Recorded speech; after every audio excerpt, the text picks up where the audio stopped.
Graça e paz, queridos. É sempre uma alegria poder compartilhar a palavra do Senhor, meditarmos na palavra do Senhor juntos. E desta feita eu quero falar um pouco a respeito do dízimo, um assunto que ainda hoje gera tantas discussões, que ao meu ver são discussões desnecessárias, mas é sempre bom expormos a palavra de Deus e sermos orientados pela palavra, né? O que a palavra do Senhor nos ensina a respeito deste assunto, buscando a orientação que vem da própria palavra e não daquilo que eu acho ou que as pessoas acham, mas o que a Bíblia fala a respeito do assunto. Então, queremos tratar deste assunto e dizer, já de início, que ser dizimista é uma grande bênção, é uma grande oportunidade que Deus nos dá de sermos participantes da sua obra. A primeira verdade que eu quero deixar aqui muito clara está em Gênesis capítulo 14, versículo 20, quando Abraão, depois de ter uma grande vitória contra alguns reis, ele se encontra com o sacerdote Melquisedeque, e o texto bíblico diz que Abraão deu a este sacerdote o dízimo de tudo. Então, esse sacerdote Melquisedeque, ele vinha da cidade de Salém e ele era um sacerdote do Deus Altíssimo.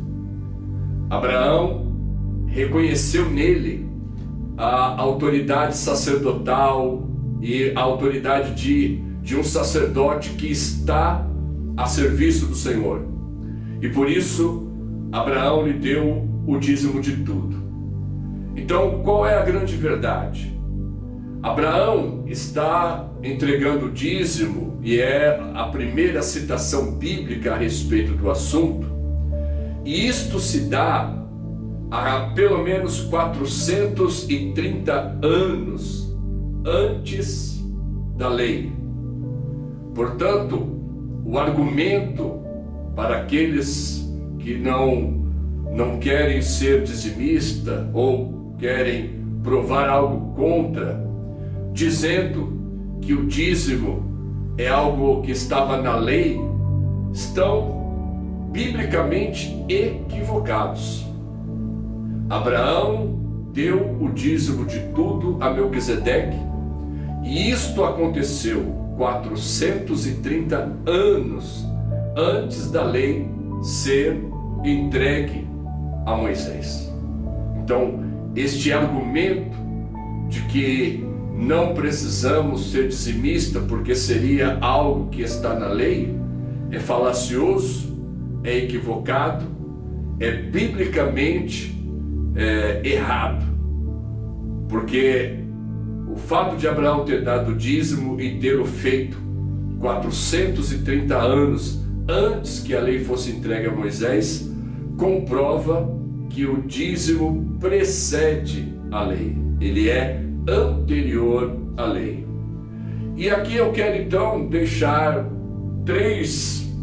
quatro bênçãos ou quatro elementos pelos quais nós precisamos e devemos ser dizimistas. Primeiro, é uma atitude de fé. Entregar o dízimo é uma atitude de fé. Não havia para Abraão nenhuma recomendação, nenhuma lei, nenhuma obrigação nesse sentido. Ele entregou o dízimo ao sacerdote Melquisedeque, movido pela fé. Segundo, ele é movido por uma liberalidade. Então, ser dizimista é gozar de uma liberalidade diante de Deus. Terceiro, também é generosidade, porque ele está sendo generoso para com o sacerdote, e tudo aquilo que ele entregou ao sacerdote seria também utilizado na obra de Deus ou para abençoar outras pessoas. E quarto elemento é gratidão. No caso de Abraão, ele veio de uma batalha, obteve grande vitória, entendia que Deus havia concedido a ele esta grande vitória e, portanto, ele deu ou devolveu o dízimo de tudo que ele conquistou para o sacerdote como forma de gratidão a Deus. Então, esses são os elementos espirituais do dízimo. Eu não dou por causa de uma religiosidade, eu dou por causa da minha fé. Eu não faço com pesar, com amargura, não, eu faço por liberalidade. Eu não dou desejando algo em troca. Eu entrego ou devolvo meu dízimo por causa da generosidade. E por fim, eu não estou entregando por uma obrigatoriedade, mas por gratidão. Então aqui já está posto ou posta a primeira verdade sobre o dízimo. O dízimo é anterior à lei. Agora, nós vemos em Levíticos, depois também em Números e em Deuteronômio, falando a respeito do dízimo. Então, após Abraão ter dado o dízimo a Melquisedeque, esta prática ela é incorporada à religiosidade judaica. Então, em Levíticos capítulo 27, versículos 30 e 32, ali há uma orientação para que os filhos de Israel, a nação de Israel, trouxessem os dízimos para o sustento dos levitas, para o sustento do sacerdócio levíticos. Então, note bem, depois de 430 anos, é que o dízimo está sendo instituído dentro da nação de Israel como uma prática religiosa e que agora sim está dentro de um preceito legal. E tinha por finalidade sustentar os sacerdotes, os levitas, que serviam em tempo integral a Deus. E ele diz assim, então, trazei todos os dízimos da terra, cereais, frutas, tudo pertence ao Senhor. E também fala sobre o dízimo dos rebanhos. É claro, queridos, que aqui está falando de cereais, de hortaliças, de animais, porque ainda não havia uma moeda institucionalizada. Depois que no mundo e no sistema econômico passa-se a utilizar uma moeda, então o dízimo vai naturalmente passar a ser dado também em forma de moeda. Mas naquele tempo, os cereais, as frutas, as hortaliças, os animais do rebanho, tudo isso deveria ser entregue como dízimo para sustento dos sacerdotes que serviam na casa de Deus. Então note a expressão 1 de cada 10. Então por isso que o princípio matemático do dízimo também é muito claro. Infelizmente há pessoas que querem até discutir essa questão do que seria dízimo. É a 10ª parte. É tão claro como a luz do dia. O texto está dizendo 1 de cada 10. Logo, 10 de cada 100. É muito claro. Então, se a pessoa possuía 10 ovelhas, uma era o dízimo. Se ele possuía 10 quilos de feijão, 1 quilo era o dízimo. Então, não existe nenhuma dificuldade em entendermos isso. Em Números 18, 21, fala a respeito desse dízimo sendo levado pela nação de Israel para a retribuição ao trabalho feito pelos sacerdotes que serviam na tenda do encontro. Naquele momento ainda não havia o templo construído.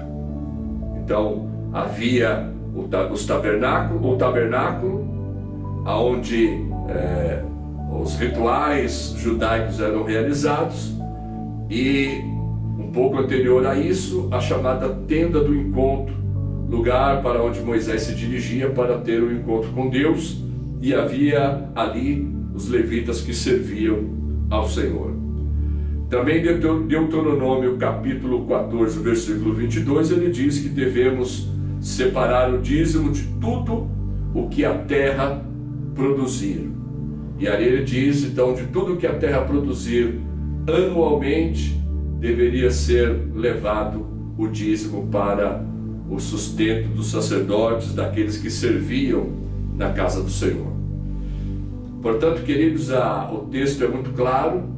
Dízimo não é uma questão de lei, é uma questão de fé, porque Abraão o fez antes da lei. E dízimo tem uma finalidade que é sustento para os levitas naquele tempo da nação de Israel. E também o dízimo é sim a 10ª parte. Então, não é lei, existe um princípio de sustento, e a questão matemática também está muito clara, ok? Agora eu quero falar sobre o texto de Malaquias, capítulo 3, versículo 10. Este é o texto mais utilizado e o mais conhecido de todos quando falamos a respeito do dízimo. Esses dias eu estive num debate no rádio e o assunto era dízimo. E ali, na verdade, quando eles chamam para um debate, eles escolhem duas pessoas, 2 pastores, que tenham, entre aspas, posições antagônicas. Então, no debate, um era para dizer que o dízimo não é obrigatório, e coube a mim dizer que era uma obrigação. E aí, depois de algum tempo de discussão, foi mencionado o texto do profeta Malaquias. Infelizmente, ao mencionar o texto do profeta Malaquias, foi dito que o contexto falava de um possível roubo por parte dos sacerdotes, que seriam os sacerdotes que estavam roubando o dízimo que pertencia a Deus. Nada mais ou nada tão distante da realidade que o texto de Malaquias diz. Quando nós lemos o texto bíblico, a primeira regra de hermenêutica é: o texto diz o que quer dizer. É a primeira regra. Eu não vou fazer nenhuma interpretação, não vou fazer nenhuma exegese. O texto diz o que quer dizer. Então, o texto diz, quando fala de roubo, fala que eles estão roubando ao Senhor nos dízimos e nas ofertas, e ele diz assim: vós me roubais, vós, a nação toda. Então, como dizer que o contexto está falando de sacerdote? Vós, a nação toda. Então, sacerdotes está incluído? Sim. E todas as pessoas também. Vós, a nação toda. Então, o roubo que é denunciado pelo profeta Malaquias estava acontecendo na nação como um todo. Então, o texto está dizendo isso. Não cabe a mim colocar uma interpretação particular, segundo a minha vontade, segundo o meu desejo. Cabe a mim ler o texto e permitir que o texto fale. E o que o texto está falando é que a nação toda estava roubando o Senhor no tocante ao dízimo. E esta é a denúncia do profeta. Agora, existe aqui em Malaquias também expresso quais eram os princípios pelos quais as pessoas deveriam ser dizimistas. O primeiro, ele diz: trazei todos os dízimos à casa do tesouro.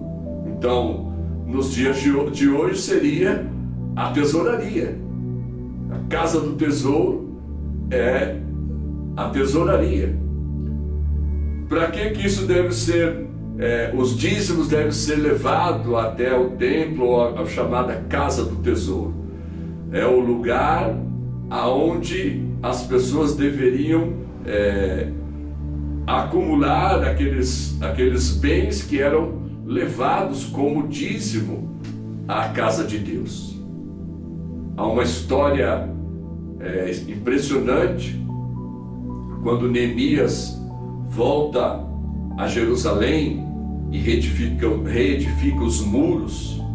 Um pouco antes, Esdras já tinha reconstruído o templo.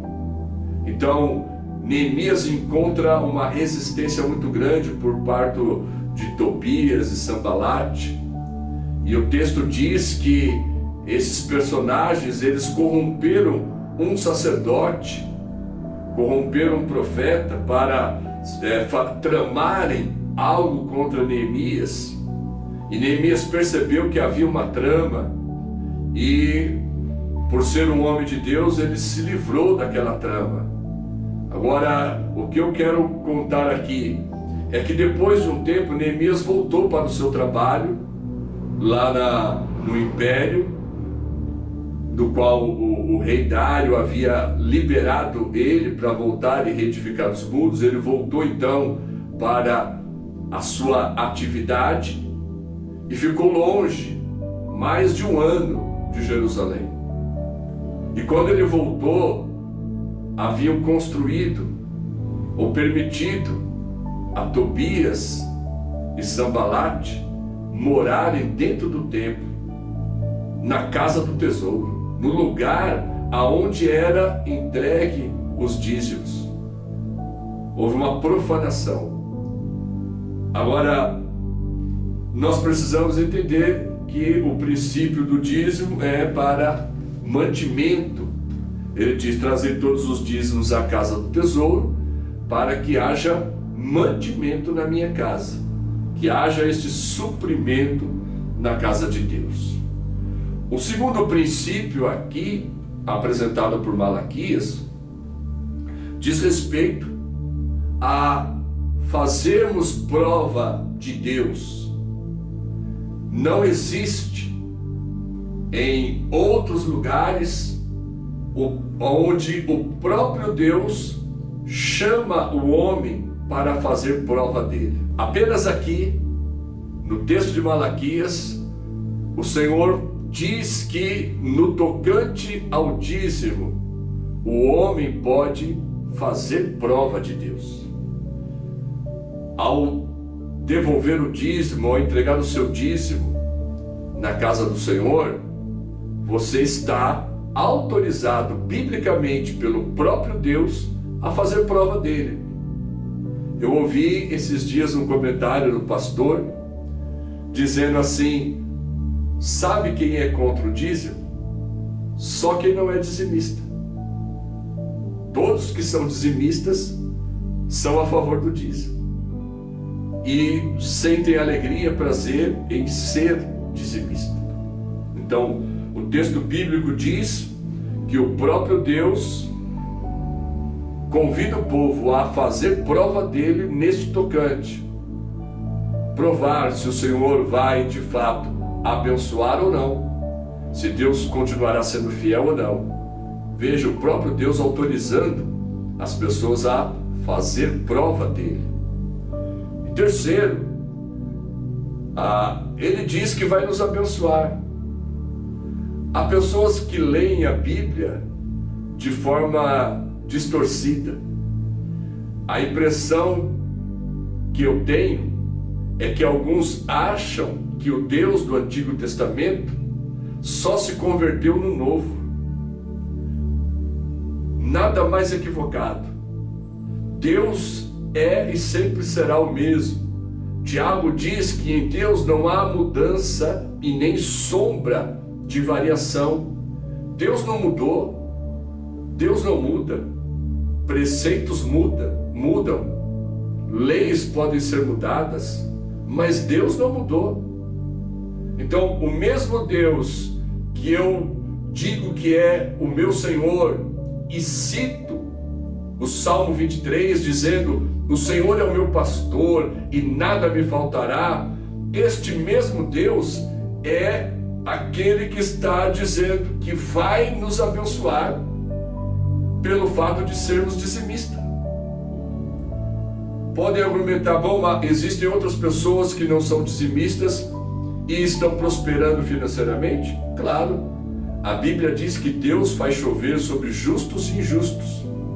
Ser abençoado não é acreditar que pelo fato de dar o dízimo vai ganhar muitas vezes mais. Não, ser abençoado é saber que Deus está com ele, saber que tudo quanto ele faz é para a glória de Deus, a sua casa será suprida das necessidades, Deus vai guardar, Deus vai suprir. Então é uma verdade bíblica de que ao ser dizimista você é abençoado. E ser abençoado, repito, não é dizer que você vai ser mais rico do que os outros. Não, você vai ter a bênção de Deus. E quem está dizendo é o próprio Deus. Amém? Agora, vamos então ao Novo Testamento. Porque também um dos argumentos é dizer, primeiro, que o dízimo não deve ser dado porque era algo que estava na lei. Então já argumentei que Abraão deu dízimo antes da lei, 430 anos antes da lei. E outro argumento é dizer, bom, no Novo Testamento não fala sobre o dízimo. Então, agora eu quero então falar um pouco a respeito do que o Novo Testamento fala a respeito do dízimo. Então, em Mateus 23, Jesus censura os escribas e fariseus, dizendo: ai de vós, escribas e fariseus, porque vocês dão o dízimo do endro, do cominho, ou seja, o dízimo de todas as hortaliças. Lembra que eu citei Levíticos? Que ali era pedido o dízimo de tudo, do cereal, das hortaliças. Então, os escribas e fariseus estavam dando o dízimo de tudo. E Jesus disse: ai de vós que dais o dízimo do coentro, do cominho, mas se esquecem da justiça e da misericórdia. E aí Jesus diz assim: deveis fazer isto, sem se esquecer das outras coisas. Então, Jesus não estava criticando os escribas pelo fato de ser dizimista. O que ele estava criticando era o comportamento deles, que achavam que só pelo fato de ser dizimista, isto os desobrigava a cumprir outras coisas da lei. Então, eu sou dizimista, isto não faz com que eu seja isento de outras obrigações. Eu devo ser dizimista e devo também cuidar do órfão, da viúva, praticar a justiça, a misericórdia. É isso que Jesus está tratando. Na verdade, ele está dizendo, vocês devem fazer isso. Fazer o quê? Ser dizimista. Mas ao fazê-lo, não se esqueça de continuar sendo também alguém que prega e vive a justiça e a misericórdia. Se eu fosse dizer, se eu dissesse que o dízimo está sendo retirado, porque estava na lei, então justiça e misericórdia deveria também ser tirado, porque Jesus está dizendo que isto também é da lei. É muito claro. Então, devemos ser dizimistas e também praticar a justiça e a misericórdia, porque isso também faz parte da lei. Amém, queridos? Então, está no Novo Testamento. Jesus não retirou e nem condenou a prática do dízimo como sendo algo incorreto. Pelo contrário, ele disse que deveria ser praticado. E isso está no Novo Testamento. Então veja bem, as bênçãos prometidas por Deus que estão no Antigo Testamento, eu desejo. Porque não desejaria também ser dizimista? O mesmo Deus que fala lá no Antigo Testamento é o mesmo que está falando no Novo. Então Jesus está dizendo, deveis fazer isso. Então devemos ser dizimistas. Depois, na primeira carta do apóstolo Paulo aos Coríntios, no capítulo 9, o apóstolo Paulo vai falar sobre o sustento daqueles que vivem, que pregam o Evangelho. E qual é o paralelo que o apóstolo Paulo faz? Ele faz o paralelo com a prática do dízimo no Antigo Testamento. Ou seja, ele está ratificando aquilo que era feito no Antigo Testamento, apenas com uma aplicação para aqueles que pregam o Evangelho. 1 Coríntios capítulo 9, versículos 13 e 14. Então, lá no Antigo Testamento, como eu disse, em Levíticos, Números e Deuteronômio, fala que o dízimo deveria ser levado para o sustento dos levitas, que cuidavam da tenda do encontro. E o apóstolo Paulo, falando aos Coríntios, ele diz que, na semelhança daquilo que acontecia no Antigo Testamento, deve-se também fazer no Novo, para que aquele que prega o Evangelho, ou aqueles que pregam o Evangelho, possam viver do Evangelho. Como os levitas cuidavam da tenda da comunidade, do encontro, eram sustentados, também aqueles que pregam o Evangelho, que vivem do Evangelho, devem ser sustentados. O paralelo é muito claro, o correspondente é muito claro. O dízimo dado no passado, que servia para o sustento dos levitas e para a obra de Deus, no Novo Testamento deve ser dado com a mesma finalidade. Não há problema algum contra isso.